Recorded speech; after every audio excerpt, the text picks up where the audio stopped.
so nice and early, and happy holidays to everybody, whatever you celebrate, because this is a great month with all the holidays and all the good food that everybody serves this time of year. I can tell you, January 1st, by the time, I'm enjoying every bite of it, and it shows. So, hope you all enjoy this month. Anyway, I want to say a special thank you to our fire department, who is allowing us to participate here, and to North Hollywood Northeast Neighborhood Council, who meets here, and Sarah who has been kind enough to get this facility for the last couple of months, and she would like to say a couple of words before we introduce our guests. Thank you so much, Marlene, and welcome to everyone to where we meet for our neighborhood council. We had our last meeting for 2015 in November, and at that time I was telling you about how very concerned I was about the Salantahunga issue. And I tried to create a CIS, but our council listened very carefully to what I said, and they said, I want both sides of the story. So come our meeting in January in this room on January the 21st, we will have tried to get both sides of the story present. And it is an issue. We here in this neighborhood council are in city-owned property. The fire department belongs to the city, and we don't want to be evicted either. And that's what happened with Salantahunga. So the issue will be studied, and if you can come, you are most truly welcome. It will be on January the 21st, 7 o'clock here in this room. But welcome today, and thank you so much for coming. And a special thank you to Sarah, who brought those delicious cookies and our famous coffee. And the coffee. Yes, thank you. Okay. Is there anyone here who this is their first time coming to a plan check meeting? Well, welcome. Welcome. Plan check is the educational arm of the planning department. We don't take any positions here. All we're doing is here to learn about what is happening within the planning system of our city. There's a lot going on. There's a lot of ordinances coming up. And we are lucky today to have Shelley Wagers, who's been with us a few times now, keeping us always informed about what is going on the baseline ordinance and the hillside ordinance. So I'd like to welcome Shelley at this time. And I know she has a few handouts. I don't know, did you hand them out already? No, I haven't. Okay, so I will. I think that Dave Garfinkel, who is a long-time activist as well, and out here in the valley side, is going to maybe kind of hang with me and see how it goes. I just want to say one thing. We always allow our guest speakers to finish whatever their presentation first before you ask any questions. Because either they will forget what they're saying or you will forget. We'd like to have our presentation first. Then you can ask all the questions, and I guarantee you all of you will be able to ask the questions. Shelley, take it away. All right. Thank you so much. Pardon me.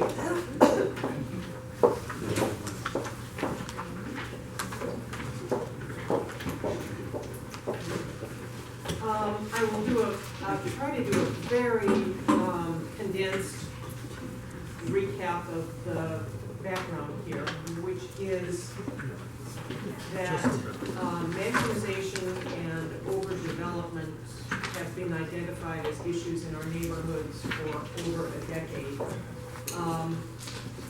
In my neighborhood at Beverly Grove, in about 2004, we began a campaign to limit mansionization, to stop mansionization through a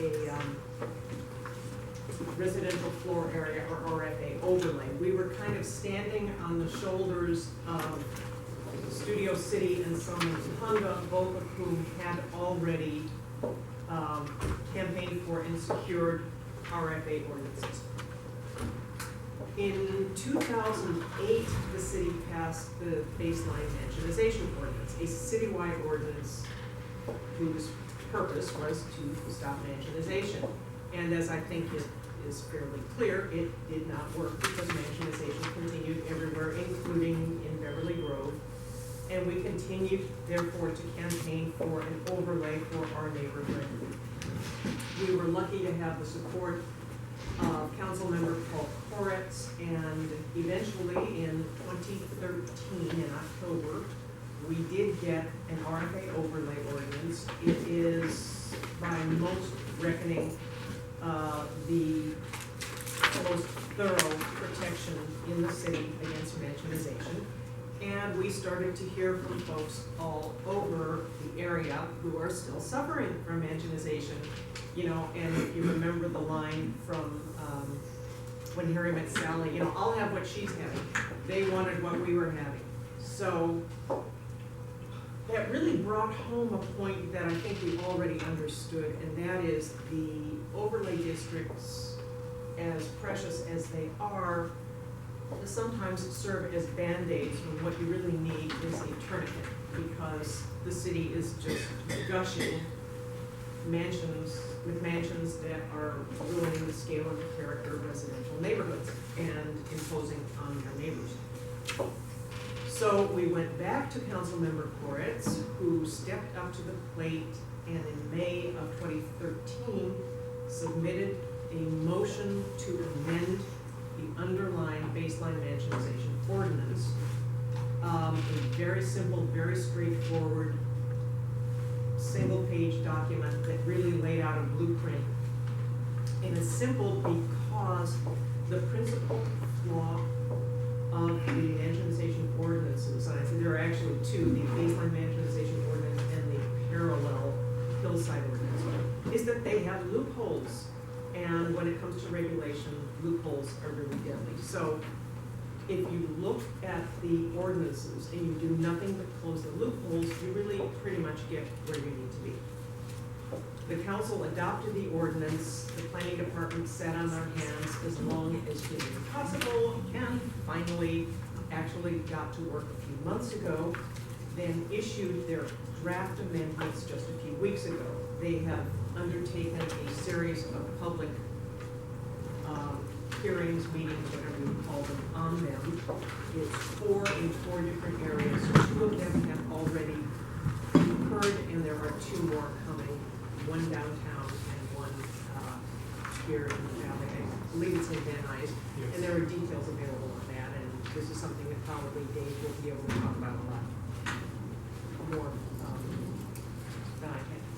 So, we obviously immediately looked at the draft to see if it took us where we need to go, and kind of drew the conclusion, by we I mean a group of several dozen people who really have been working this issue for a long time. Drew the conclusion that the draft is pretty good. It makes some quite good changes. It ratchets down the base ratio a little bit. So you're starting from an appropriate level. It does retain one of the bonus options that are currently under the BMO. The worst and the silliest of them are gone. That would be the green bonus, because it doesn't matter if you use bamboo flooring. You know, you have a great big house, you don't exactly have the light carbon footprint. So that's gone. Some of the other silly stuff is gone, but they have retained one of the bonuses, which is the proportional stories bonus, and basically that says you can earn additional square footage if your second story has a smaller footprint than the first. To anyone who has ever been next to a McMansion, you understand that the value of that is that you don't have that sensation in the neighboring houses of having something looming over you. It's set back a little bit more. We believe that needs a little bit of fine tuning. I've had that conversation already with the young woman in the planning department who is really riding hard on this. And it's my understanding from our exchange with her that they share our view in terms of how the first floor is defined, and now see that it needs to be spelled out a little bit more clearly in the draft itself. So that's a point that we'll continue to raise to make sure it doesn't kind of fall off the radar. but I don't think we have a problem there.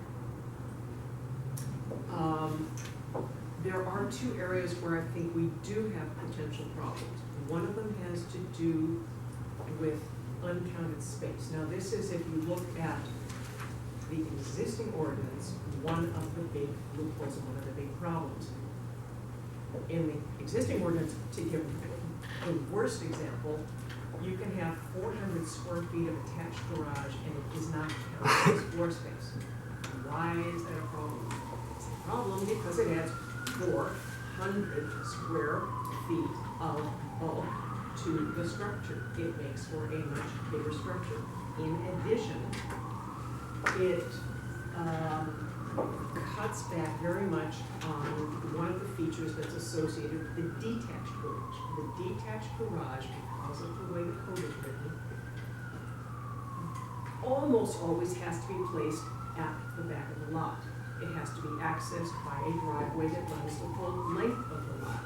So you have between the houses that very welcome buffer of a driveway that's, I don't remember, 12 feet, whatever it is.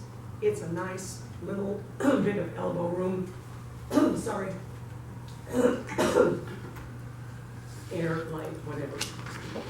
So by striking the exemption for that space, very much a move in the right direction. However, the draft retains a waiver for an unlimited amount of porch, balcony, breezeway space, as long as it does not have a solid roof. If it has either an open or what they call a lattice roof. This is something we want stricken because that is, in our view, exactly the kind of loophole that turns a house into a McMansion. You can get a lot of it and it can be placed in the center and it can shove the house out further. And it's simply something that in our view doesn't make sense because whether you have a solid roof or you do not, you are adding bulk. So we would like to see that change. The last item that I think is really problematic, again, it's something that has been retained from the existing ordinance, and that is it grants to zoning administrators the authority to give 10% adjustments. Now, just for the record, nobody comes in and asks for a 10% adjustment down. Can I make my house 10% smaller than the limit? Not at all. Obviously, it's a way of getting an additional 10%, and it is done behind closed doors. It's our view that the city has a process already for variances, and those, like most such processes and issues, are handled in open hearings. Secondly, that the city is, as most of you probably know, concurrently doing a comprehensive rewrite of the city code, and that is going to offer a lot of very flexible options for residential neighborhoods. So between the existing variance process and the whole menu of options that will enable neighborhoods to tailor regulation to their specific needs, we do not believe it is useful, necessary, or productive to have zoning administrators behind closed doors handing out another 10%. So that's something else that we're asking for. What we would like to see, we need to see, is a lot of action from the advocates for livable neighborhoods, because there are developers and there are realtors who are pushing very hard against stronger regulation. This is a reflex, and it doesn't matter whether you're talking airlines or pharmaceuticals or building contractors, whatever it is, you do not want more regulation. You want the greatest freedom possible, and you will obviously work to get that, and they are well funded and they are well organized. In addition, there certainly are some homeowners who have reservations about this, either because they simply have a different take on where the balance point between rights and responsibilities lies, or because they don't necessarily understand exactly how this shapes up. Possibly they have been subject to some misinformation, or they like it the way they like it, or, you know, whatever. I mean, not everybody who disagrees with me is like some evildoer. There are homeowners who take a different point of view. I did not attend the West Side meeting a week or so ago, but I understand that some number of people, particularly from the Pacific Palisades, were there, and some of the homeowners, as well as some of the developers and realtors, have some reservations about this. I say this because it means that the people who want to promote meaningful reform on regulation of home size in Los Angeles need to step up, need to speak up, need to show up. And that means if you have any association with a neighborhood council, a homeowners association, a residents association, whatever that may be, work that side. You have neighbors and friends in your area, work that side. If you can possibly manage amidst all the madness of the holidays to get to one of the next two meetings, which are I believe the 15th and 16th, we'll get into that, please do so. And very, very, very importantly, get on the record in support of meaningful reform. And when I say meaningful reform, I mean ideally, if you would stand behind the position that we have outlined, it would be very, very helpful. What we have learned over and over, and probably there are people in this room who have been at this longer than I am, and they could school me in it, that is, you have to stand together. The developers have money, and they have access, and they have clout in City Hall. We have mostly our nerve and our numbers, and that's what we have to use. So there is a website, I'm going to find it, maybe on the board. You will find it also referenced in your handout, which is possibly more useful to you. And at that website, which is nomoreMcMansionsInLosAngeles.org, what an awful handle for a website, but there it is. You will find details on the liens. You will find kind of a summary of the draft amendments. You will find kind of some talking points if you feel like, you know, maybe you want to go talk to your homeowners association or whatever it may be. You will find a sample email, and I hope that you will find inspiration to step up and make sure that we get it right. It's been a long time, 2008 to now, what was that, seven years, that this city has continued to see its residential neighborhoods degraded and its homeowners imposed on because the city wimped out and they hollowed out the ordinance with loopholes. We need to get it right this time. It's kind of a last chance, because if it's another 7 years, you know, it's gonna be all over. I see that Barbara has a comment. Dave, before you speak, so you're comfortable. Sure, go ahead, Barbara. I just wanted to report on the hearing that was held in West Los Angeles, because it was stunning in many different ways. In there, 80 to 90% were developers and and speculators. people, residents from Pacific Palisades. I've Yes, noticed there are were some specific issues to the Palisades in certain neighborhoods, but I have to tell you, we were completely outgunned. I think a lot of the neighborhood people saw the draft, felt that many of the problems that we've identified had been addressed in the revisions to the ordinance, and therefore didn't feel it was crucial to show up. But in fact, there were postings in some of the neighborhood email newsletters to realtors and brokers, and they came en masse. The good news is they were horribly rude. They booed people, they applauded even though the planning department told us not to applaud after speakers. And that kind of, I think, worked to our advantage because they were disrespectful of the planning staff. And it was very clear, and we were respectful, which is always important whether you agree or disagree. Some points that were made that were pretty stunning. One of the developers said, I don't understand you people. It's foolish to try to save houses built in the 30s, 40s, and 50s. They weren't meant to last that long. There's one. On the issue of respecting your neighbor's privacy and having outdoor space in a backyard, the comment was, sporting isn't done outdoors anymore. It's done on video screens, indoors. In other words, we don't need backyards. Why would we need a backyard if all we're going to do is sit at our computer at home? So there are some pretty warped points of view. But these people are also very effective in lobbying. And we have to give our council members who do support this the cover and the courage, the bravery to keep at it. For example, Koretz needs to hear from his constituents.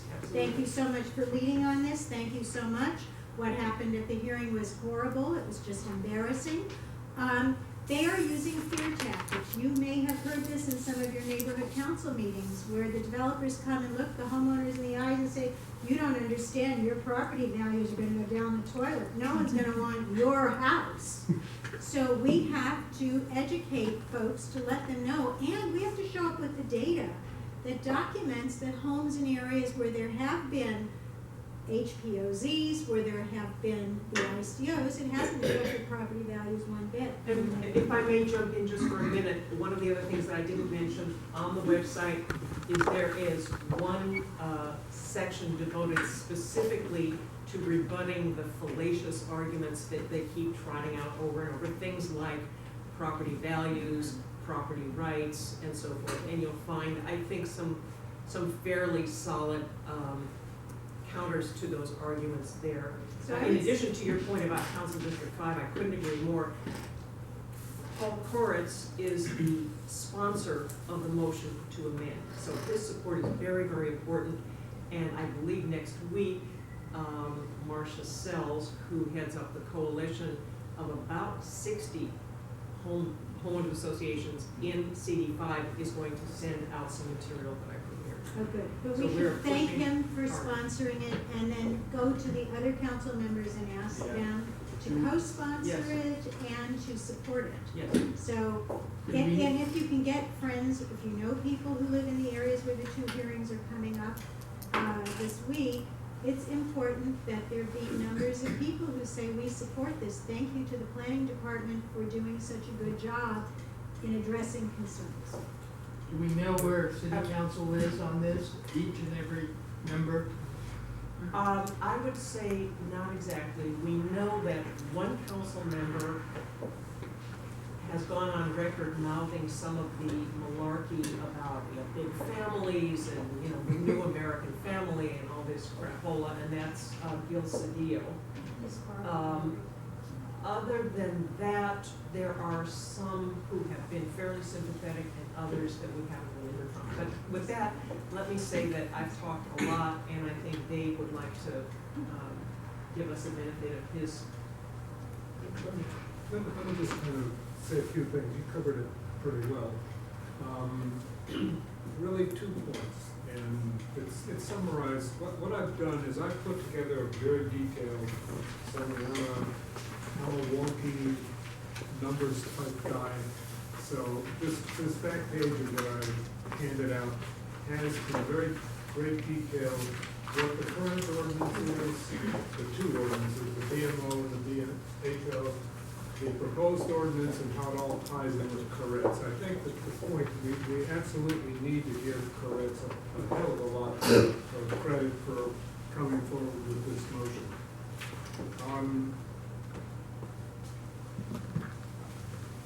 Shelley gave you the history. Again, I put it on the front page of this handout. And, I'm a big fan of some of Clint Eastwood's movies. So I've kind of characterized the planning department's draft ordinance in the way it was really the good, the bad, and the ugly. And you see that at the bottom. The good, as Shelley said, is they really have eliminated two of the silly bonuses and have done a pretty good job of cutting back on the proportional stories, except the higher stories above the baseline. It's now down to 60% from the 75%. The bad, I think Shelley mentioned it, is the fact that there is no public hearing. It's all closed door, both on the 10% bonus that is adjustment, which is given almost automatically, and on the 10% bonus for the proportional stories, the smaller second and third stories. I don't know how many of you, I assume all of you have been to ZA hearings, and let me say it this way, they have their flaws, but at least it gives us a chance to make our points known, and to then, if the ZA does decide against reason and in our point of view, which of course is always good, then we have the possibility of appealing. When there is a behind the closed doors decision made, then first of all, you don't know about it until the contractor shows up, and then it's very, very difficult to get any kind of remedial action. Let me kind of go to the second point of what I want to make, and that was touched on here, is the developers and the speculators are out in force. We need to get the troops in line and get them to go to the 2 additional hearings. I was concentrating on the Valley hearing here on Wednesday. That's, I'm sure most of you know what the Rowdy building is, 62 Van Nuys. We need to show the planning department that the citizenship is for this ordinance. And, we're going to make a few tweaks to it, but we appreciate the effort that the planning department put in and want this carried forward. The question you might want to ask, this to be brought publicly, but if they can come up with this ordinance in a relatively short time after the current motion, why is it going to take, probably another year to get a final ordinance passed? Expeditious work on this ordinance is necessary. So, talk to your council people. Go onto your emails and send an email or write a letter to Hago Solomon Kari, who is the planning department's person who is most involved in this, heading the effort. Do whatever you can to mobilize your stakeholders and get the support out. Let me echo one thing that Barbara said about the meeting that was on the west side. I had a meeting just in Tarzana on the idea of, did we want to have an ICO or not? Our concern was an ICO in the process for Encino. Studio City's got the poor ratio. There's an ICO for Sherman Oaks, and we were concerned that Tarzana would now become a hotspot for development. Well, we must have been through the entire neighborhood council email blast, through the Tarzana property owners, through all of the organizations within Tarzana, and we were outnumbered. The homeowners were outnumbered by the developers, who, as was the case in your meeting, they were very, very rude, nasty, I don't know what other word I would use. Self-entitled. Close entitled. So The key thing, I don't want to pick up a whole lot more time, but the key thing is we've now got lots of information here about the history and what needs to be done and what we think are minor changes that need to be made. Mobilize the troops. May I please ask a question, David? Sure. You had a two-page handout, and not everybody got one. I didn't get one. I was, And we need to have some, I will try to use that copier to produce some more. yeah, I've got some more here. Okay, now we'd like to take some questions, and the way I work it is I go row by row to make sure that everybody has an opportunity to ask a question. We're gonna start with Ed first. Okay, mine's not a question, but I want to add a comment as a landscape architect. One of the bad things is if they do put the garage in the front, they can not only do two-car, but even three-car. And then they can, the front yard is typically under 20 feet, which is just perfect for parking a car. And they can pave out to the street. And so you end up, number one, looking at, instead of a nicely composed design on the front of the building, you're dealing with two or three garage doors. And secondly, you're dealing with 20 or 30 feet wide driveway all the way out to the street.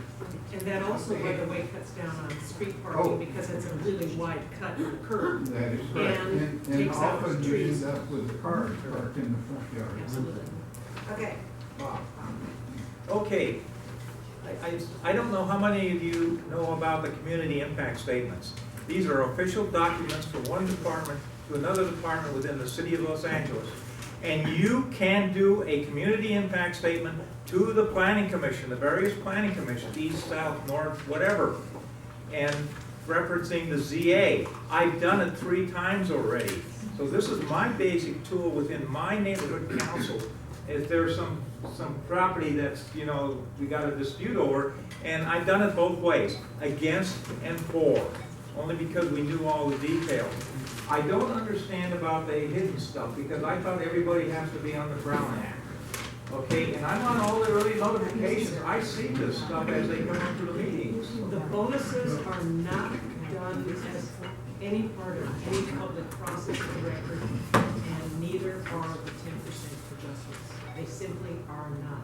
But you have made a very, very important point, and that's what you will want to ask your homeowners association, your neighborhood council, whatever, to submit as a CIS or community impact statement. And if you look at the text that you have for a sample email, one of the points there is that the subject line really should include the city council file number. yes.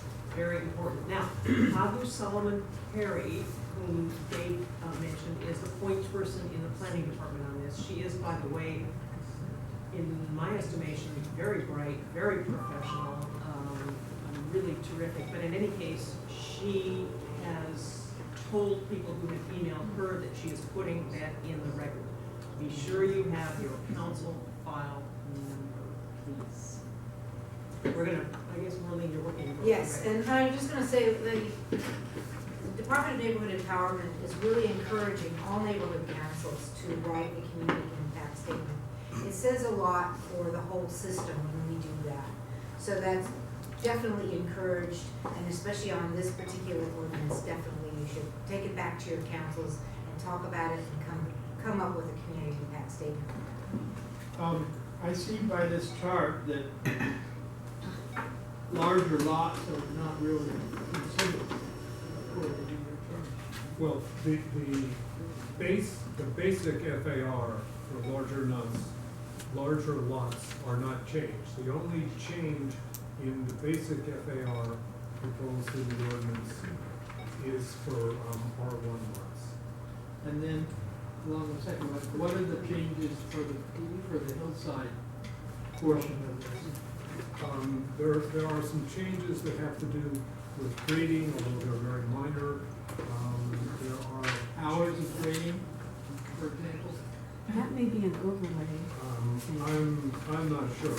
I've got the ordinance here. Let me make a point about the ordinance. 22 pages long. You'll have to read it.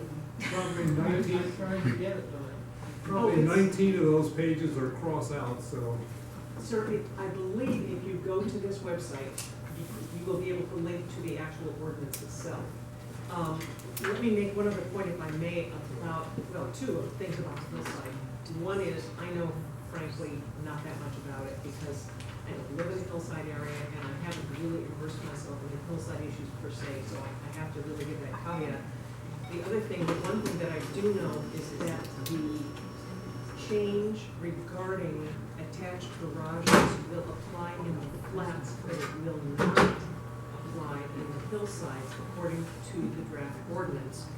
The thinking being that their topography and configuration is very different and it's simply not necessarily feasible to impose on a hillside lot the same setup in terms of detached garage and the back and so forth. Again, I don't have an opinion on it because I'm not that knowledgeable about it. Let me give a further answer to your question. In the hillside, the total basic FAR in the original ordinance that stays in this ordinance is based on the slope bands, how much is between 0 and 15, et cetera. And the correct motion didn't consider hillsides at all. The proposed ordinance doesn't change the current DH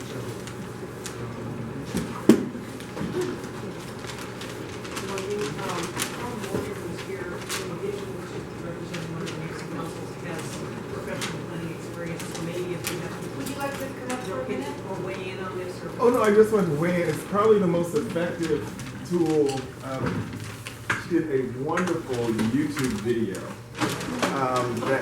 that I found very effective. I think we all referred everyone to that YouTube video link because that's what I did for the Leimert Park block clubs. Their meeting, and their timing is. I hope they're going to be able to vote because they don't. Everyone's dark during the month of December, so I hope they're going to be able to vote in January, enough time to get their letter in. Because Write it up here? what is the YouTube video? well, she sent it with the link. Myself. Well, you emailed it to us. You emailed it out to Did I? us. Okay. You say that I would bet you dollars to donate. The thing is, I'm sort of averse to my own videos, so I'm phone. No, it's wonderful. It's wonderful. Anybody who's ever seen himself or herself on video understands what I'm saying. You're sitting there going, oh God. Anyway, there are actually two videos. Ken Hickson and Miracle Mile Residents Association did both. The first one, which was a couple of months ago, was just a very general survey of the topic of mansionization and amending the baseline mansionization ordinance. The second one, which was done maybe 2 days ago or something, is more specifically about the draft amendments. And I am a zillion percent sure that from his website, you can link to that video. Or from the Miracle Mile Residents Association, or whatever. And at any rate, it is on YouTube, and I'm sorry that I can't remember. Yeah, I can't remember the title of it either, but I Okay, should look it well, up. please go on that, search around for YouTube. I just want to interject one thing before I'm going to continue, before we go around the room. And this is something that came up in the email about somebody who's going to be speaking, which I will mention later. But he did have a link to proposed ordinances. And it comes out in a sheet like this. I'm gonna have Cindy send all this out. And part of it, well, on here is the baseline mansionization ordinance, the BMO and BHO hearing notice, the draft amendments, and the Q&A sheet. If you go onto this, I guess it's on the planning site, and you go to proposed ordinances, click on any one of these things, and it'll bring up all the information for you, so that you will get a complete history of what's going on as of when these things were written. So anyway, I suggest that. Okay, so we did the first row, second row, please. Anybody in the second row? Okay, I live in Delaware, and so the adjacent property was going through the zoning determination, and we had to challenge it every step of the way. It went as far, before we reached an agreement, the morning of the hearing with the best LA planning, or Tom. I'm sorry, I don't know what you mean when you said the zoning. Zoning determination for 10% allowances. Oh, This is what I'm speaking. And so anyway, I transcribed the meeting, and the zoning administrator, Maya Zayevsky, she made a comment. She goes, quote, "It's not up to me." When President Donovan asked her, why are they going through the zoning and not through the regular channels? She goes, "It's not up to me, it's a zoning administrator's determination is what they're required to file to deviate from the BHO. So a suggestion for BHO deviations in the future would be a variance requirement rather than the zoning administrator's determination, because it's easier to make the finding. They're not as rigid. You don't have to show the same level of hardship." Because they were asking for building on 50% of the lot instead of 40% of the lot. They wanted 10 to 12-foot walls and so retaining walls. I'm not sure that I'm following that. Are you saying that suggests? One second. You need to keep clear two different things. You're talking about, hearings that have to do with variations, changes to the basic ordinance. That's not quite what we were saying that we needed a public hearing on. No. Because you don't need the public hearing for, as long as you're within those bonuses. What you're talking about is beyond those bonuses. Right, no, this is an example of the developers are going through zoning administrators and determinations Right. instead of going through the regular, because they don't have to show as much hardship, they don't have to have all the required documentation, it's just, they issue it. So my question is, it wasn't quite clear to me because I wasn't following you. Was that person saying that the variance process is more rigorous and demanding than the zoning? Yes. Okay. Yes. Then, since Is I this a am- question? Yeah, well, it's gonna be a plea for help. Okay, but then, can we? Well, it's important to us because, Okay, we've done if some- this is a question that they can help, or you can Well, speak to them yes, for a couple minutes afterwards, either in the way. ICO, it mentions Bel Air, and it says, notwithstanding any section of LAMC, no building permit shall be issued for a project in Bel Air on a hillside area lot where the import and export of exempted graded earth exceeds 6,000 cubic yards. That never showed up. What we're asking for is a limit, a cap on the amount of dirt that's being hauled out of our hills. It's compromising adjacent properties and hillsides. And then secondly, I'd like to see something about pools. Some of these projects have 5 swimming pools permitted with a 6 application for a 6. I can name 5 properties right now that have 5 pools.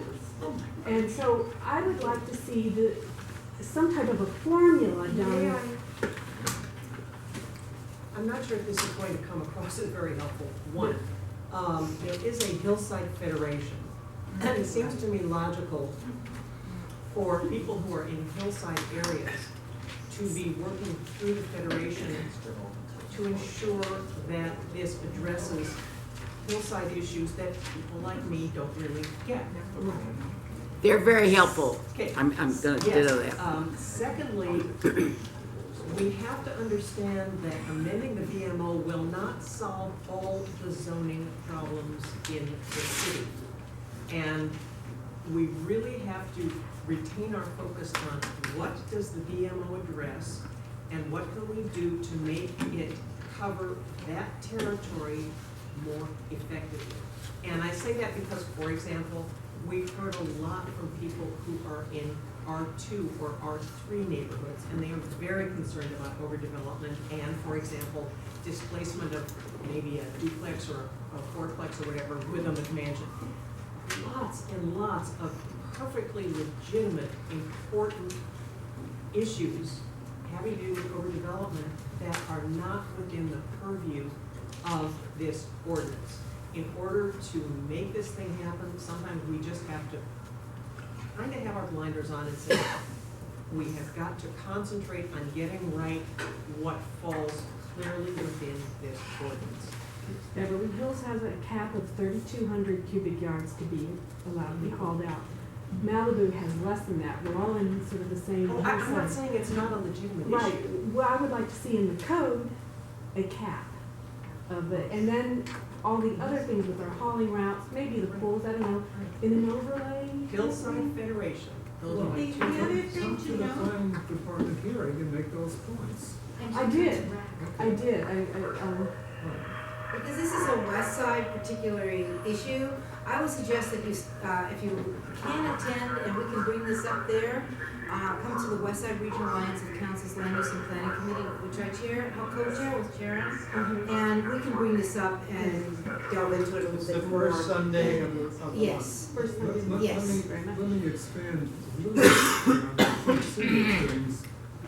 One of the things that the proposed ordinance does, that's in the ugly side in my summary, is allow, you mentioned this also, allow unlimited amount of patios, breezeways, porches, etc., as long as it just has a lattice ceiling.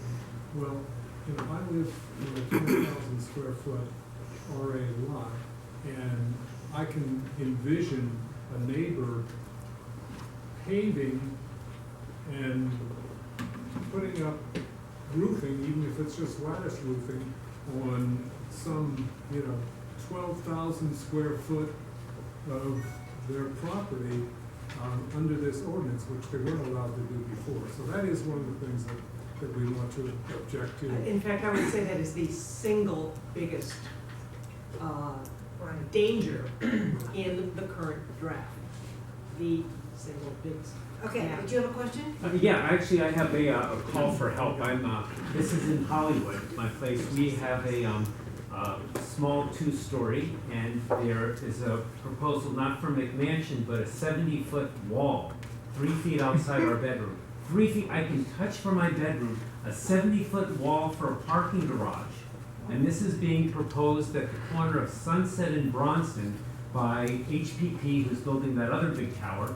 And it's now, they have donated generously to the mayor, to the council member, and they're really trying to push this thing through. If you can imagine, a 7-foot parking garage right outside our bedroom window, spanning the whole thing, 0 lot line, right on their property line.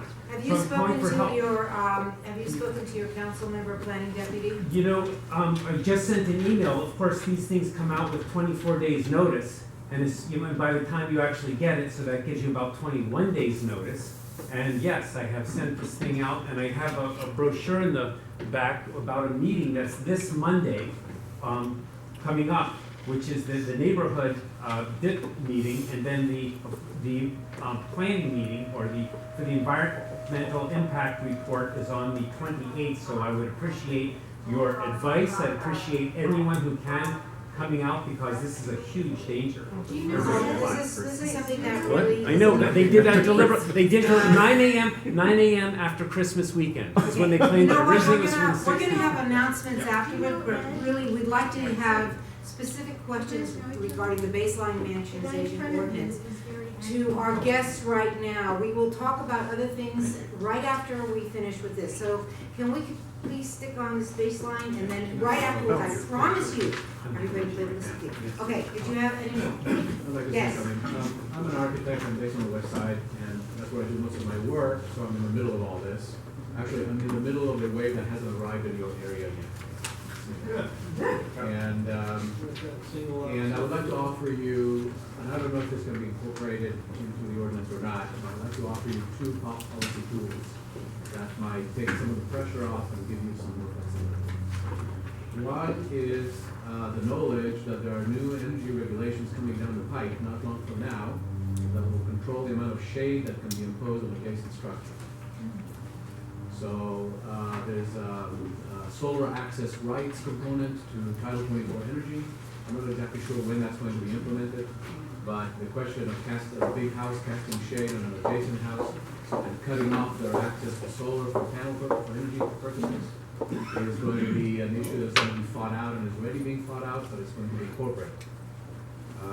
And in some areas of the state, like San Francisco, that's already implemented. So that's one tool that you might want to start looking at as a way to begin to control the bulk of buildings. The other is that regardless of the rude developers that show up at these meetings, that you, in my opinion, should ignore because they're really kind of like bottom, especially the bottom of the development barrel. There is a wave of development coming, it's inevitable. And what you can do is redirect it in different ways. And I can tell you how it's being redirected now because that's the work that I'm getting, and that is in the form of added basements. I have 2 basement projects going on now that I just got because people are seeing this as a way to add square footage to a house without increasing its bulk and without running up against the envelope limitations. But there's a problem with basements, and that is that the city has a limitation. It's a wonky question, but it's a limitation on access from the exterior down to sleeping rooms that are in basements. And they require you certain emergency exits next to sleeping rooms. But if you do more than 2, then the total height of the building is recalculated down to the bottom of the third emergency exit, and we violate the height. I'm sorry, to do more than 2 what? Emergency exits from a basement Oh, to the outside. So effectively, it suddenly adds another 12 feet to the official height of the building. And the net impact of all that is that I can tell you for a fact that there's a lot of misdirection being put on floor plans identifying rooms that they intend to be sleeping rooms as storage. Right. And that is an unintended consequence would be as Right, getting and that. it sounds that to me has like a come up legitimate again. concern, but not something probably that we will be addressing within the confines of amending the BMO. The only reason I mention that is because if you provide an access for people to continue developing without violating the BMO, you might have a reduction in deposition. Okay. There are, let me kind of, you touched on the basements, there are some revisions to, what a basement contributes to your basic FAR. Right. If there's more than 2 feet That's correct. If it's more above than 2 ground, feet, then that counts as if it was on the. And on hillside, it's a more complicated calculation. Right. Okay, let's go to the 3rd row. Anybody in the 3rd row? I know, Oh, yes. I was gonna say, it's not on the website, so that I put the link to Oh, the, I thank mean, you. the search, YouTube search words you can put in. Okay, and this gentleman? Yeah, I'm gonna come up here because my name's William Kuzman. I am not a neighborhood council member, I'm a stakeholder. And I'm a little disappointed, I hear today that this meeting is not supposed to be about an opinion on a subject matter. And all I'm hearing is people that want to stop mansionization, this, that, and the other thing, and I don't see anybody from the other side. And in the back, you couldn't make a decision because your council wanted to hear from the other side. There's nobody here today. I'm sorry. I don't feel right about this. I came expecting to see information and neutrality. A neighborhood council is supposed to be able to go out and seek out lightly representative peoples, encourage lively debate. I don't see the other side here for a debate. I see a one-sided issue. So again, that's a bit of a problem for me as a stakeholder. My problem has been my neighborhood council didn't communicate to me that I was going to be included in an ICO when they knew full well. And my neighborhood doesn't have a mansionization problem. We got stuck with an RFA. So I'm going to bring up the one point I need to bring up about the baseline mansionization ordinance, and that's the RFA clause in it. It says that an RFA district, and the purpose, in case you don't know, because nobody discusses this loophole, when a majority of homeowners, and this is the summary from the baseline mansionization ordinance back in 2008, when a majority of homeowners want to raise or lower the floor area ratios of the baseline mansionization ordinance, they may apply with 75% of the signatures of the homeowners or lessees. Now, if you just heard that last word, lessees, that needs to go. It shouldn't be in our BMO because the lessees don't own the property. They shouldn't be signing on our property rights. The second part of that clause says that if an RFA district, residential floor area district, I'm sorry, some of you may not know what RFA means. Residential floor area district if submitted by city council, the director of city planning, or the city planning commission, then the signature requirement is waived. Meaning if 20 people go to the councilman and say, we want an RFA, they go to the councilman says, here it is, we're stuck. We've had no notification before, no notification afterwards. This was a problem with the ICO for Old Granada Hills. There are properties being sold up there without disclosure that we can't add more than 20% to our house. I've got a 1,200 square foot house. I can't add more than 240 square feet. I've got a 12,000 square foot lot. This is not making sense to me. That's not So true. with the BMO, the RFA clause does need to be looked at. That loophole has to go. We only require 66 1/3% to pass a tax change, and this is 75%. If it gets passed by a few people one of these other ways, it's gonna take 75% of us to overturn it. So what I'm saying is, here's another loophole in the BMO. This meeting, is really one-sided. I heard a comment today that the builders, the developers, and the realtors are all these bad people. You sent out notices in Tarzana and they showed up. Does that not mean that they are also your stakeholders? They are your debating side. They are your other side. They need to be heard because they are your stakeholders too. Okay? We are stakeholders too. May I Excuse me, address one of the we points have- you just made? Mhm. And that is, you were talking about the 75%, the 66%, and so forth. Now, the 66%. That doesn't exist, Okay. that's for taxes. For taxes. That is 66% of the people who show up at the polls. It's not 66% of every possible voter. It is 66% of the people who Good, get you're up making and my do point. it. Now, the 75% would be, as it's written, 75% of every single household. Guess what? You couldn't get motherhood and apple pie to draw 75% of every single household. What happened, for example, in Beverly Grove, and I believe this is I know the story of typical, Beverly Grove. is that our council member did a survey. I know. He did a survey, he got overwhelming Our support councilman did not. among the people who weighed in on the issue. Your councilman did something, mine did not. My point is 75% is way overbearing to ask for it. I'm pointing out a problem with the BMO as it's written that needs to be addressed because it's unfair. That's all I want to say. It's an unfair aspect to the plan.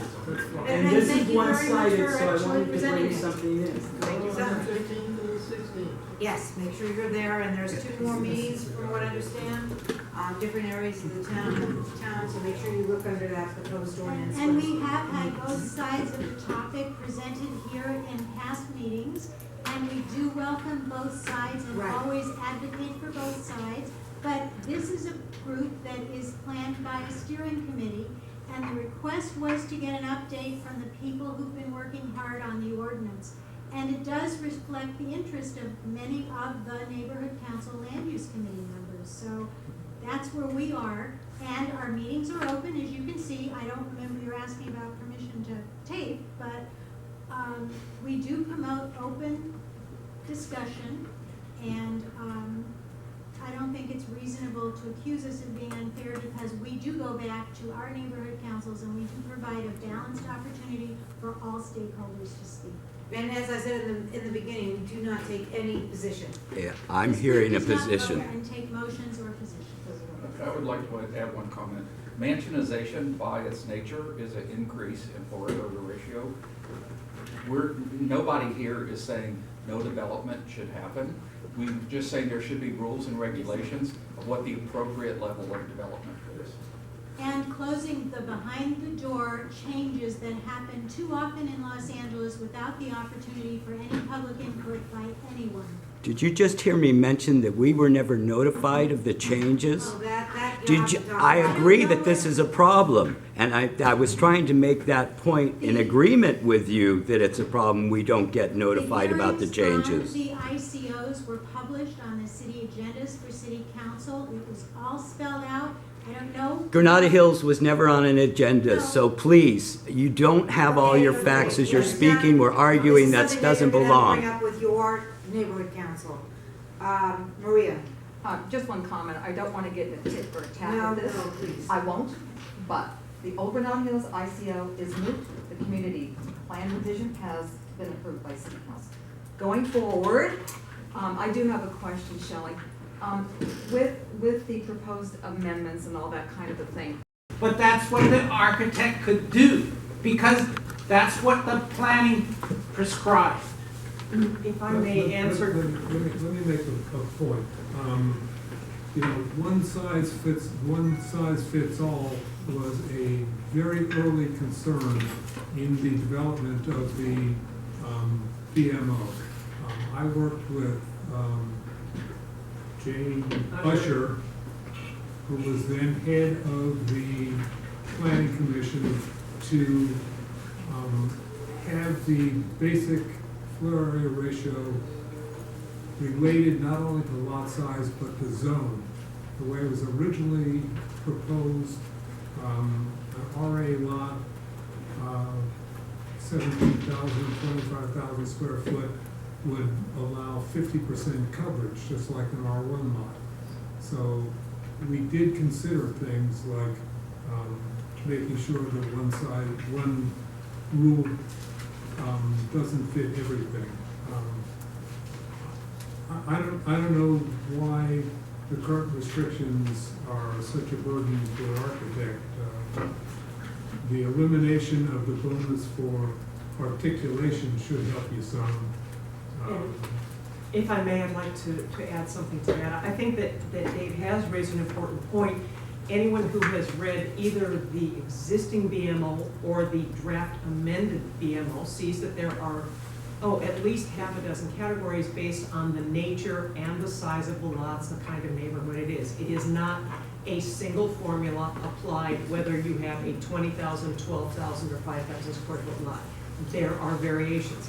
Secondly, I would say that the city is, as many of you know, at work on this whole menu of residential zones under the RECODE program, and that will be rolling out fairly soon. If anything, I think it errs on the side of overcomplicating by having so many different options and so forth, but nonetheless, there it is. It is important, nonetheless, to have a foundation. And the baseline Mansionization Ordinance is something that I think of as a basic speed limit. If you are in a residential neighborhood, regardless of where you are, you do not want people driving 200 miles an hour down your street. Now, you may or may not need a left turn chute or speed bumps or four-way stop signs or whatever. That is fine tuning that is neighborhood specific. But setting a basic limit on speed and setting a basic limit on the size of the structure is something that I believe applies across the city, and it is our impression from the feedback that we get and from the people that we hear from all over the city that they agree. I understand that you may not, and obviously that's your prerogative, but it is not quite as blunt an instrument, nor is it as onerous as it seems to me you are characterizing. Well, a lot of it comes from people, when you take general public opinion, a lot of times reality is counterintuitive to what the public believes. And the further you set back buildings from the street, the faster people travel because there's less enclosure. So that's counterintuitive. So if you're concerned about setting speed limits, you really have to know what you're doing. You make the street narrow, people travel slower. You put trees in the parkway, people travel slower. You put a median in, people travel slower. You need to know what you're talking about, and a lot of people who get involved don't know what they're talking about. That's my concern. Okay? I support the intent, but a lot of times when you go about rulemaking, if you don't know how things really work, you end up making things worse. Okay. In some circumstances, it would be better to have porches than to limit them. That's all I'm saying. But if you put restrictions that... And incidentally, to that specific point, just to be clear, this doesn't say you can't have a porch, it simply says that your porch counts because it adds square footage. And I want to make one last point, a very general one that I really should have made earlier, and that is, this is contrary to what developers would like you to believe, not something that is going to restrict people to tiny little houses that can't possibly accommodate the modern American family. In a 6,000 square foot lot, you will still be able to build something on the order of 3,200 square feet of home. They will be spacious, they will be comfortable, they can be modern. It is not onerous, it is not restrictive. It is simply something that cuts McMansions down to size, in my view. Okay. One of the things to address the idea of porches is that it may be possible right now, all, rather than eliminate the current proposal that none of the porches and breezeways, et cetera, count,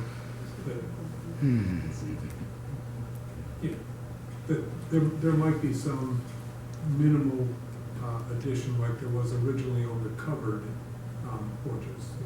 I don't think we'd have much objection to a 250 square foot breezeway, patio, et cetera, not counting. But it's the idea of what they're proposing now is unlimited.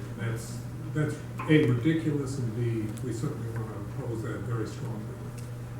Barbara? I was brainstorming in my head, I wonder if in the future, for example, neighborhoods where there are bungalows and you have large porches, I wonder if there can be a way for a neighborhood, when a certain percentage of the homes, for example, have a porch feature, where that neighborhood could then act to exempt porches from the FAR if it is in conformance with the style of the homes in the Well, neighborhood. two things about that. One is there will be, again, this menu of residential zone options. And secondly, the kinds of bungalows that I think you're describing are in themselves already well in conformance with what this will ask for. They are not McMansions Right. with balconies overlooking their But neighbors. would you They want- are Yeah. appropriately sized homes that feature. The question is, if you were Capacious looking, if someone was looking to do infill within an established neighborhood with that style of home, you would want to actually encourage them to blend in and have that porch. Yes, but what I'm saying is you wouldn't have to have a special regulation for it Right. because those houses do conform. But they might not want to spend their square footage on the porch That's a and different therefore question. have it look very different. So that's a kind of. That's what I'm talking about, you end up with a bad result, because sometimes the restrictions make decisions for the architect. Let me ask a question here, and I may be getting a little one-sided here, but can you cite a single case in the city of Los Angeles where infill has matched the neighborhood rather than being a McMansion? No. So that's just a point that has no meaning. Okay, If I may one just- more question, and then we're gonna, because it's already 11:15, we have to be out of here by 12, and I want everybody to talk about the different ordinances and what's on their mind, and if we can pair you guys up with people, so, Just go one quick ahead. comment on this issue. You know, you could do away with a lot of this problem regarding porches if you exempted all porches that were just on the first floor. And then you don't add to the bulk, you have a lot of porches that conform to the bungalow. I'm sorry, I missed the Infill part. You said what? If you only exempt porches that are on the first floor. Oh, okay. And if you count the square footage in the second floor, and you restrict it overall, then you get the porches in the first floor that conform. And then, it's an idea, you gotta submit. All right, we want to thank our guest speakers today. I like the conversation we had today, really good questions, good comments, so, and thank you so much for driving out to the valley, if you don't live in the valley, so thank you very much. The bottom line is rally the troops for the Yeah. Okay, you had a question in Hollywood. I did have a question. And I want you to speak to Ed Hunt, who is our Hollywood guru on everything that's going on in Hollywood. So if you two can get together and really talk about this issue, that would be great. Does anyone else have a specific issue that we can pair you up with? I'm curious about the, in the one update, they had this, voter initiative that they said is a possibility. I'm wondering, is this make-believe or is this real? It was the initiative manager, a voter initiative. So it is real, it's not And in fact, someone. we were going to try and ask, we should, if it's of interest to the members, to get people to discuss and present what the initiative is attempting to do. We can do that in future programs. Okay, I just wanna make mention also, Russell, I think you brought him something for next month from Michael, I don't know how to pronounce his name. Regarding unapproved dwelling unit ordinance. Yeah, there was a notice that just went out by the planning department that there's a draft ordinance proposed, just coming out for legalizing accessory or unpermitted additional units only in multi-family compounds. That's the way it was worded, which would not apply, as far as I know, for single-family houses or, garages or stuff like that. And I guess the city is probably proposing this for multifamily units first, because maybe that's probably easier to have rules and regulations that make sense. I think we all would start from the standpoint of, can you define what the problem is and what could be legalized on illegal things in apartment buildings? Does that mean you could still have sheds or shacks or whatever? I don't know. But it's just now starting, and they just sort of send us notice that this thing is coming down the pike. So I think I had sent it to the group and I said, down the road, we need to be I think aware of it. he's coming next month. His name is Okay. Michael, Matthew, I can't pronounce his last name. Glesne. Lesney. Lesney, okay, and he's a planning associate from the city planning department. And from what I understand, he'll be here next month. And Go on. anything more than that, I have no clue. Oh, okay, I was gonna ask. If I could, just 5 seconds on that. They passed something like that in San Francisco in certain neighborhoods. So before the next meeting, if you want to check out how that's working out in San Francisco, it's brand new. I don't know how it's working, but I know it's been discussed in the city of LA about illegal conversion units, and it's sort of a firestorm of illegal in single-family neighborhoods and garages and stuff like that, but it may be more manageable and more appropriate in multi-unit buildings. So we'll see what they have to There's a say. huge problem with rewarding people who have broken the law. Right. Right. And So this should be our topic for next month. Make sure that you all come. One of the things that I'm going to mention, and I welcome all of you who, this is the first time that you're coming, to go back to your neighborhood councils, and all of you, because we're gonna have a whole new crew, really a whole new crew of people coming on to the neighborhood council system the next election. Some of us are not gonna be returning to the neighborhood council system anymore. I'm included, but I will still stay on plan chat. But it's important that you bring out your land use and planning chair or anyone else who is really interested in land use and planning. This is a free educational class, literally, a class. We try to get the best speakers possible out here. This is the way you're really learning about land use and planning. We're trying to get more of the planning department people out here, of different departments, and everything that has to do with land use and planning.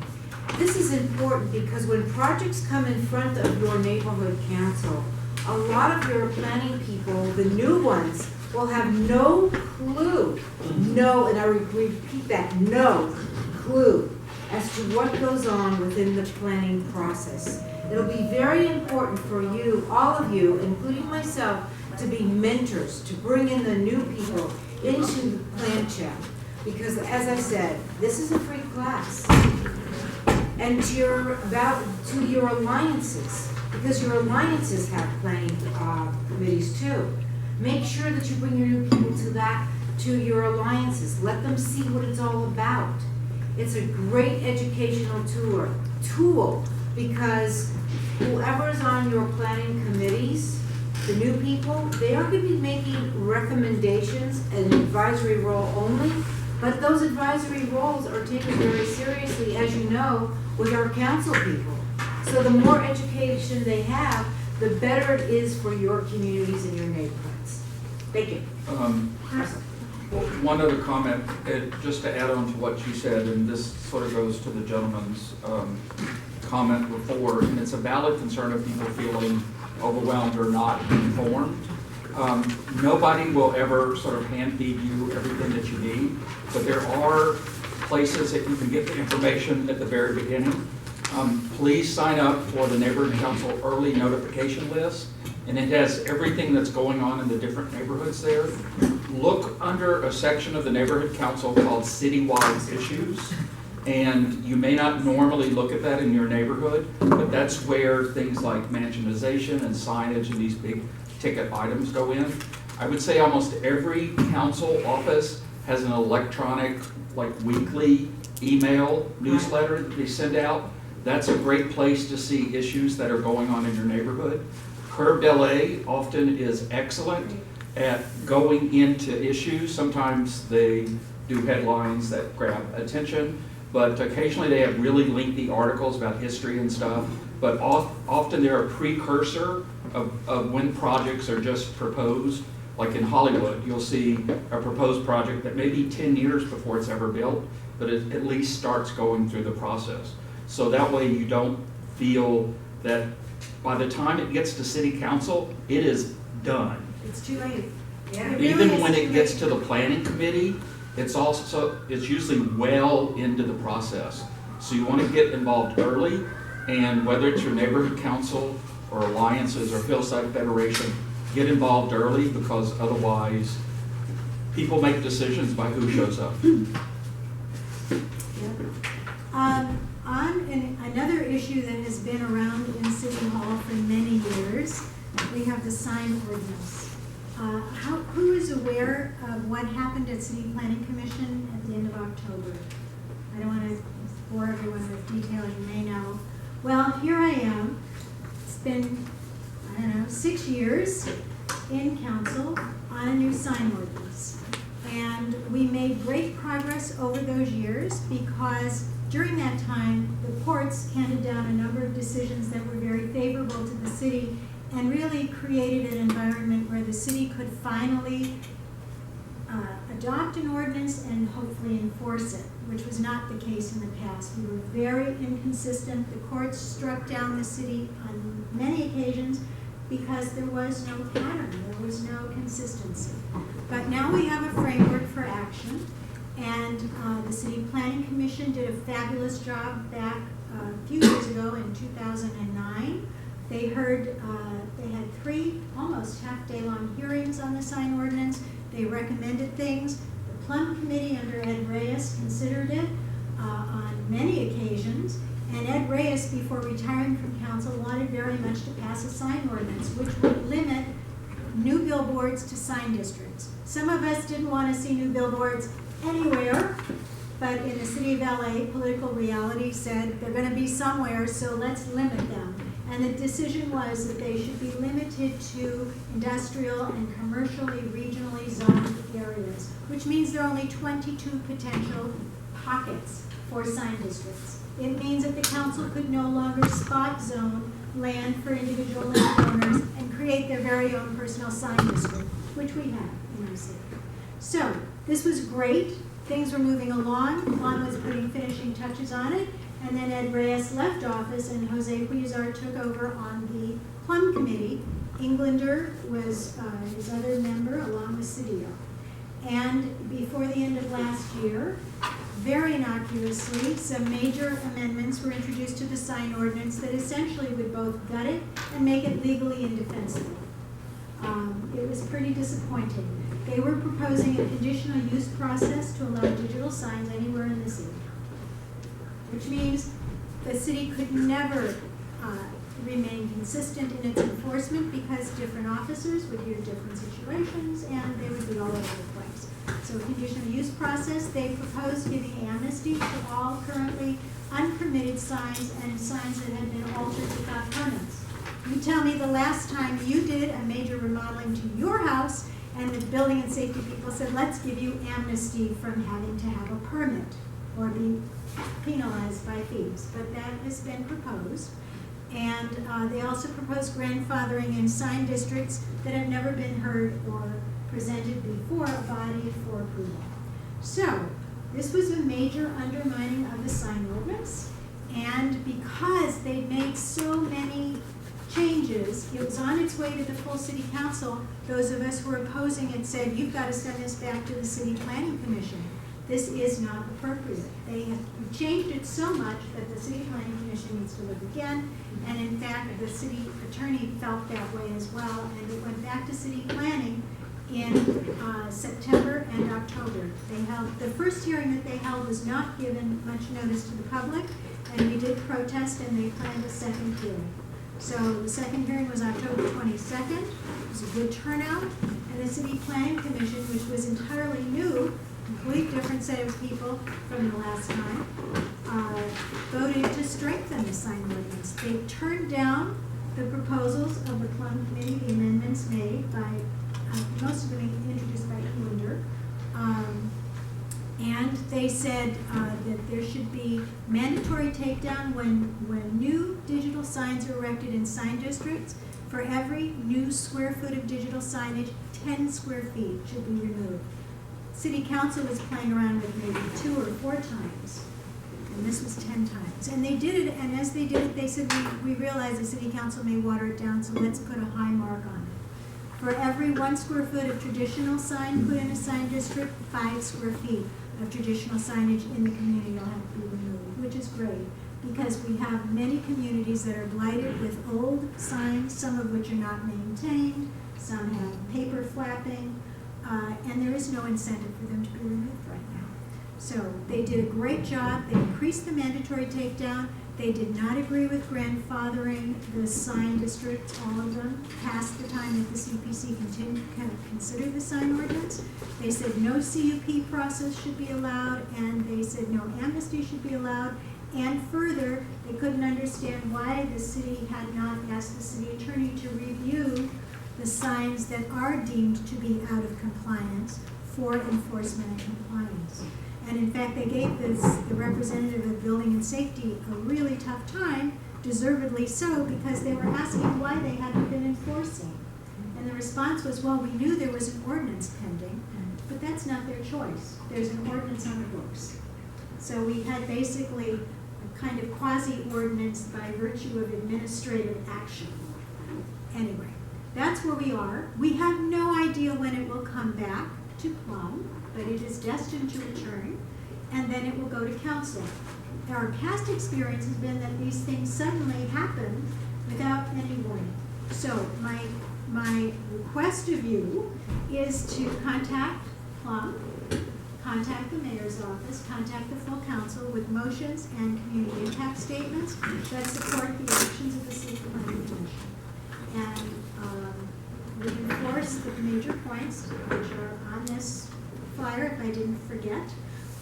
The billboard companies very much wanted to avoid mandatory takedowns and instead offer quote-unquote community benefits. As all of you know, community benefits are hard to define, and a benefit in one person's eyes is not necessarily a benefit in another's. So if there are community benefits to be offered, they should be in addition to mandatory takedowns, not instead of. So no grandfathering of the sign districts, no amnesty, no conditional use process, yes for the mandatory takedown, and a request. We're trying to figure out who has to request the city attorney to look at the illegal signs. The other thing is that Dennis Hathaway of Coalition to Ban Billboard Blight actually has gone through the entire list of signs, of billboards from the inventory, and has determined that the list prepared by the Department of Building and Safety and given to the council and the City Planning Commission of illegal signs is incomplete and incorrect, and that they have overlooked many, many signs that don't meet their permit requirements.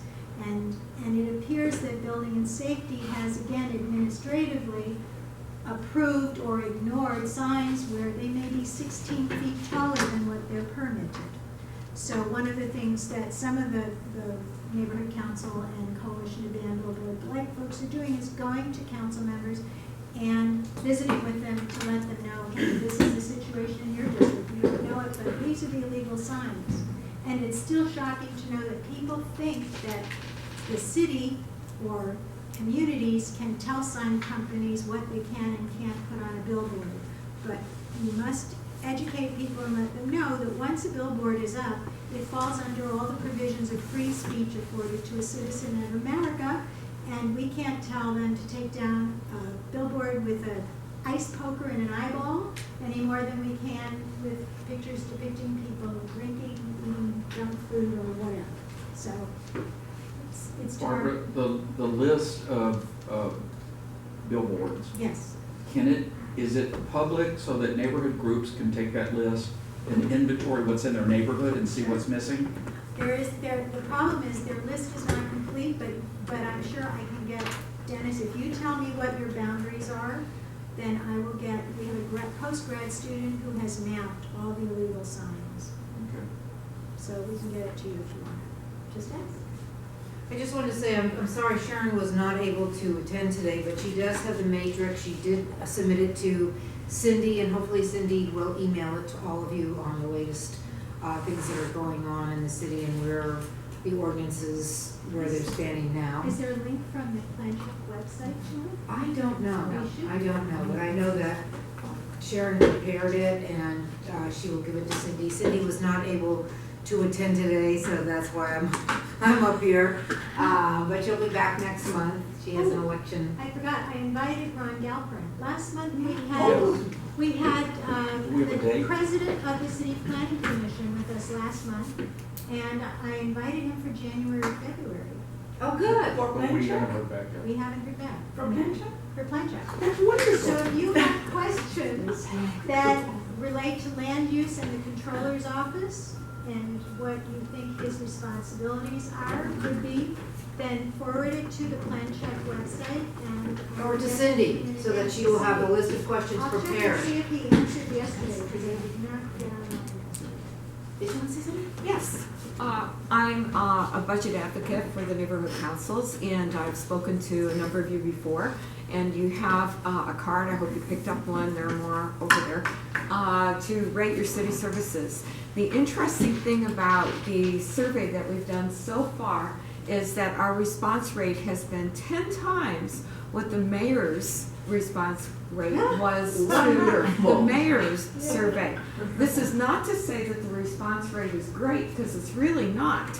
Anyone want to guess who is leading in responses? What community or what area is leading in responses? And I guarantee you, no one from that community is here today. Want to guess? It's San Pedro. Now, if San Pedro can elicit over 300 responses to the survey so far, why can't our local neighborhood councils here in the valley, in Mid-Wilshire or wherever, elicit a similar number? I'm saying that we can, and I'm asking you to send to your private email lists the link here on the card and ask them to rate city services. That is the list that you maintain for your own uses, your neighbors and all, as well as your neighborhood council board members, committee members, everyone you know who is actually concerned about getting things done like trees trimmed, potholes filled, all the good things that the city does. And I have to say it's a lengthy list, and I have an idea of how to revise it for if ever we do this again. But please go through the lengthy list and highlight those areas that you think need more work. This could make a big difference because the mayor listens to the city advocates and is going to be impressed by the numbers if you all get people to do the survey. What's the deadline for the service? January, I'm going to say the 14th. Thank you so much for doing that work, because that's got to be one of the toughest committees. We've got so much Yes. homework. You know, everybody in here works extremely hard, and whatever we do within the council system, whether it's a budget advocate, whether you go downtown for the sign ordinance, or any of the ordinances, to take the time, to take the energy, really, we all appreciate it here. We really do, because this is a one group where we can come together and really talk about it, what's going on within the city. And we have people, especially in Plan Check, it's for all 97 neighborhood councils now? But we have to work a little bit harder into bringing the neighborhood councils that haven't yet attended our Plan Check meetings, so they'll be able to learn as well. So that's what our focus will be for 2016, is bringing in a lot of new people and educating into our Plan Check organization. Is there anyone, now we're gonna open it up to public comment. So does anybody else would like to say something? Yes, go ahead. I have one quick, because I'm from Empowerment Congress West, and Council President Herb Weston is our city council representative. So he always asks us that when he comes to our meetings, what do we want for Christmas, so to speak. This year we told him that we want a better ratio of Empower LA staff, Dunn staff, to neighborhood councils. We told him ideally we would like something like 1-to-4 ratio of, I don't know, even like a management analyst 1 to a clerk typist to actually service each neighborhood council so that we can get things done. Because I don't know about all you guys, but I'm just sick and tired of, why am I working harder than the council deputy? And we do. She did the council deputy. Yeah, I mean, why, we're spending way too much time. What makes you think that Dunn, I mean, no offense, but staff have, if you don't supervise the staff and they work for you, our experience has not been that great over the years. Oh, but remember when it first started, we had it was a great ratio, and then, the recessions and everything. Well, that's what it was. happened. It was a recession, and Yeah, and things got previous cut. mayor eliminated a lot of people.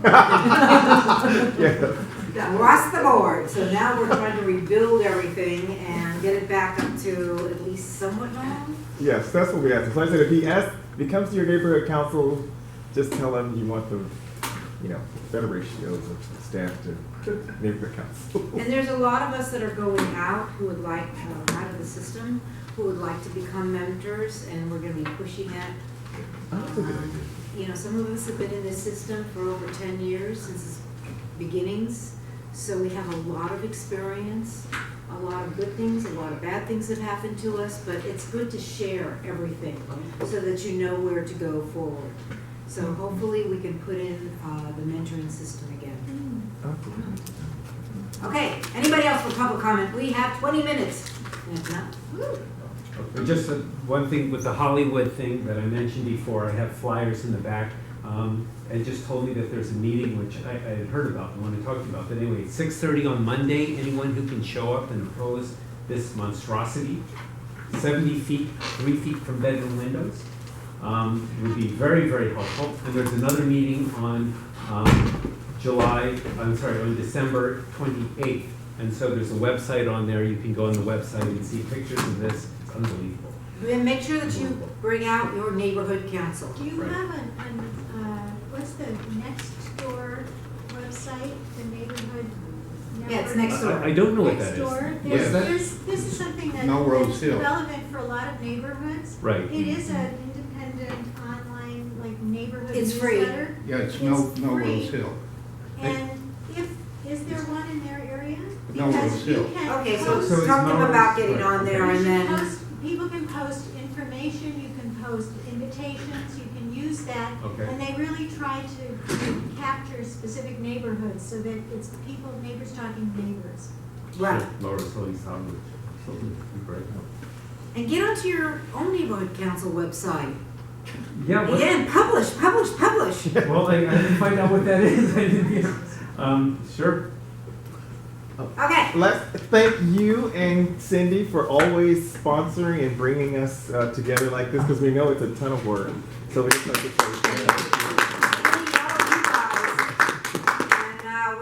And we have a steering committee. If anybody would like to get onto the steering committee, I think next month we're meeting. Do we still need a location for next month? That's Yes, we all do. something Sarah, like this place is not available?